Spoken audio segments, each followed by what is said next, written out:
Emmanuel Macron a promis un système universel des retraites. Le système à points est présenté comme étant plus juste. Des ajustements restent cependant à trouver pour les travailleurs précaires et les métiers pénibles. Fidèle à une méthode déjà éprouvée, le gouvernement a lancé ce jeudi une nouvelle concertation sur un sujet sensible, la réforme des retraites. Jusqu'à fin octobre, les Français sont invités à donner leur avis sur Internet, ou dans le cadre d'ateliers participatifs qui seront organisés dans plusieurs régions. L'exécutif entend montrer qu'il est à l'écoute pour cette réforme d'ampleur dont l'adoption est prévue en 2019, et dont la mise en œuvre devrait s'étaler sur une dizaine d'années. Je lance avec une consultation sur les. Pour que chacun puisse construire avec nous un système qui réponde à la diversité des parcours et aux attentes de chacun, et qui soit plus simple, plus juste, pour tout. pic.twitter.com/xcad9kwgsv, Agnès Buzyn, @Agnès Buzyn, mail 31 2000. L'exécutif prévoit donc de passer, à terme, à une retraite par points.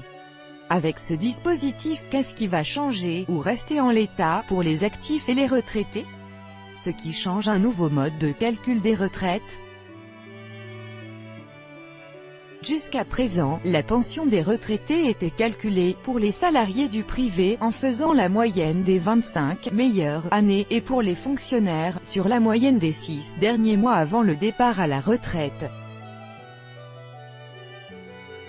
Avec le système à points, fini les moyennes. Chaque travailleur, salarié, fonctionnaire, indépendant, accumulera un certain nombre de points tout au long de sa carrière, en fonction des cotisations qu'il verse.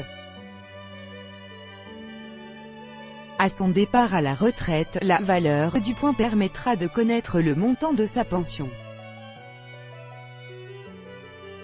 Par exemple, si un point vaut 1,30 €, un travailleur qui part à la retraite avec 200 000 points aura un capital de 230 000 €, ce qui équivaut à une pension de 1 080 € mensuels pendant 20 ans.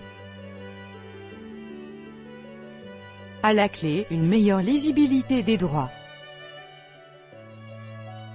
C'est plus simple d'avoir un relevé de son régime de retraite où vous voyez tout de suite combien de points vous avez et combien ils valent, explique Claire Elmouden, professeure à l'IUP Banque Assurance de Caen. Aujourd'hui, quand on reçoit les relevés de caisse de retraite, c'est difficile d'y comprendre quelque chose, surtout si vous avez plusieurs retraites. Le système aidé.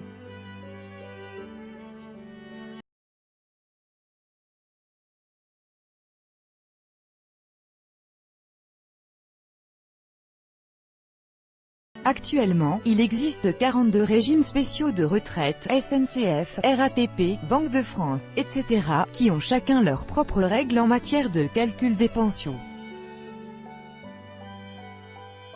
Dans un souci d'équité, Emmanuel Macron entendait regrouper les trois grands régimes, fonctionnaires, salariés, indépendants auront tous les mêmes droits, affirmait le candidat Macron dans son programme.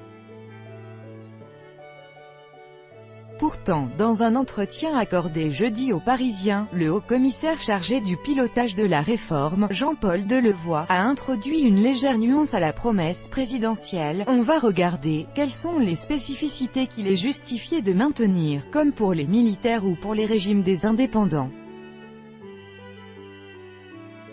Ce qui reste à éclaircir l'âge de départ à la retraite. Actuellement, cet âge est fixé à 62 ans. Mais avec le nouveau système de points, cette notion aura moins d'importance, chaque actif pourra décider de travailler plus longtemps et d'avoir plus de points, et donc une plus grosse retraite, ou à l'inverse, partir à la retraite plus tôt, avec une faible pension. En Suède, la réforme des retraites a décalé l'âge de départ des actifs. Les gens travaillent plus pour avoir une meilleure retraite, rappelle Claire Elmouden. De son côté, Jean-Paul Delevoye milite pour conserver le seuil minimum de 62 ans, pour éviter que cela ne pèse sur la solidarité nationale. En effet, une vague massive de départs anticipés à la retraite pourrait créer un déséquilibre sur les ressources du système, avec beaucoup moins de cotisations perçues et beaucoup plus de pensions à verser d'un coup, la prise en compte des travailleurs précaires, et de la pénibilité. Pour Gérard Cornillo, économiste à l'Observatoire français des conjonctures économiques, OFCE, la retraite à points est loin d'être égalitaire. L'avantage du système actuel, c'est qu'il permet de récompenser les carrières ascendantes. Si vous avez commencé en bas de l'échelle, vous n'êtes pas pénalisé parce que seules les dernières années sont prises en compte. Au contraire, dans un système à points, il faut tout de suite commencer le plus haut possible pour accumuler beaucoup de points. Le système à points favorise la méritocratie scolaire, mais pas la méritocratie sociale. L'autre question soulevée par la réforme est celle de la pénibilité. Par exemple, un employé de bureau et un ouvrier du BTP sont loin d'avoir les mêmes conditions de travail. Pourtant, s'ils ont le même salaire, ils auront la même retraite dans un système à points. Afin de ne pas pénaliser les métiers les plus usants, il n'est pas absurde d'envisager des points bonifiés pour prendre en compte la pénibilité, avance Gérard Cornillo. Ce qui ne change pas la solidarité intergénérationnelle n'est pas remise en cause. Comme dans le système actuel, les cotisations des actifs seront toujours obligatoires et financeront les pensions des retraités. En outre, le gouvernement n'envisage pas de passer à un système de retraite par capitalisation, chacun épargne pour soi-même, sauf peut-être en partie pour les très hauts salaires.